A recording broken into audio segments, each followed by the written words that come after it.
Good morning, children. Today we are once again with our English class. Our today's chapter is chapter 17, sentences, simple, compound and complex. Sentence 3 types के होते हैं, simple, compound और complex. अब ये कौन सा sentence simple होगा, which will be compound, which complex, we will go further in the chapter. Now first, simple sentence. Read the following sentence, Rahul had a dog. अब इस सेंटेंस में देखिए, Rahul had a dog, one subject, one verb and one object. The sentence contains only one subject Rahul and one finite verb had. This means जिस sentence में केवल एक subject और एक फाइनाइट वर्ब होता है उसको हम कहते हैं simple sentence. This means such a sentence as this, which contains only one subject and one finite verb, is called a simple sentence. In simple words, a sentence with only one subject and one finite verb is called a simple sentence. Okay. Now one more sentence, I want a pen. यहाँ पर I subject, want finite verb, a pen object. Clear? Now compound sentence. Compound sentence, read the following sentences. अब इन sentence को read करते हैं. He came in and I went out. देखिए, he subject one, came verb one, I subject two, went verb two. Means sentence में एक से ज़्यादा सब्जेक्ट और एक से ज़्यादा वर्ब हैं. This means it is a compound sentence. लेकिन अभी जाइएगा नहीं, you have to see more. Night came on and rain fell heavily and we all got wet.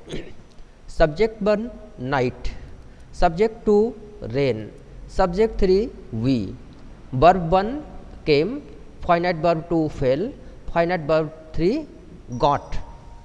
Means यहाँ पर 3 सब्जेक्ट्स हैं, 3 verbs हैं, इसलिए this is also a compound sentence. Now let us see. The first sentence is made up of two statements of simple sentences joined together by conjunction and. Conjunction and से join करके हमने 2 sentences को join करके 1 sentence बनाया. He came in, I went out, और दोनों के बीच में हमने and use कर लिया. These 2 sentences statements are of equal rank, that is neither of them is inferior to or dependent on the other. देखने वाली बात यह है कि दोनों ही सेंटेंस इक्वल हैं. कोई भी सेंटेंस दूसरे से कम नहीं है, लेस इम्पॉर्टेंट नहीं है. वो अंदर आया, मैं चला गया, तो इसलिए इसमें कोई इन्फीरियर नहीं है और ना ही ऐसा हुआ है कि एक सेंटेंस पर दूसरा सेंटेंस डिपेंड करता हो. इट इज़ देयरफॉर हम क्या करते हैं, इनको कंपाउंड सेंटेंस कहते हैं. They are therefore said to be coordinate to each other. Coordinate means एक दूसरे को सहयोग करना. हम इनमें से कोई भी एक सेंटेंस अलग से कहेंगे तो उसका सेंस क्लियर हो जाएगा, अपने आप में कंप्लीट होगा. देयरफॉर ये आपका हो जाता है कंपाउंड सेंटेंस. तो such a sentence as this which is made up of clauses of equal rank is called a compound sentence. तो इस तरीके से इक्वल रैंक से जो सेंटेंस बनते हैं उनको हम कंपाउंड सेंटेंस कहते हैं. The second sentence is also a compound sentence. It is made up of 3 clauses of equal rank.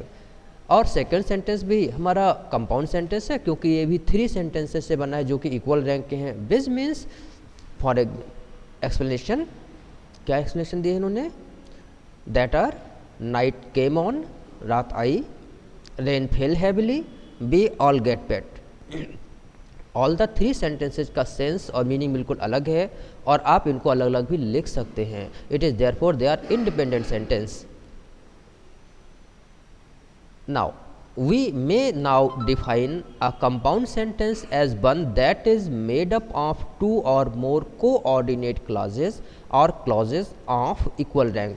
Means हम ऐसे सेंटेंस को कंपाउंड सेंटेंस कह सकते हैं जो एक से ज़्यादा कोऑर्डिनेट मीन्स एक दूसरे को सहयोग करने वाले बराबर की रैंक वाले इंपॉर्टेंट सेंटेंसेस से मिलकर बना है या इक्वल क्लॉजेज से बना हुआ है.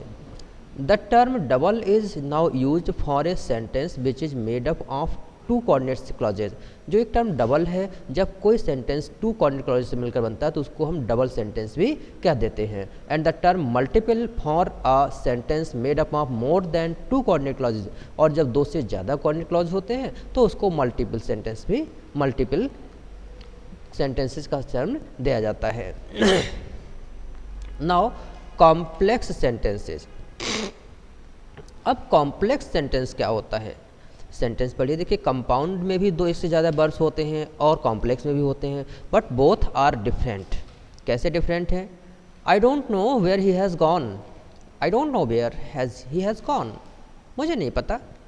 अब आपको बताना पड़ेगा कि मुझे नहीं पता किस किस किस किस किस किस किस के बारे में आप कह रहे हैं। वेयर ही हैज़ गॉन, वो कहाँ गए मैं नहीं जानता। The sentence contains two statements which means that are I don't know, मुझे नहीं पता, where he has gone। आप देखते हैं कि इन सेंटेंसेस का सेंस तब तक क्लियर नहीं हो रहा है जब तक कि दोनों सेंटेंसेस को एक साथ ना कहा जाए।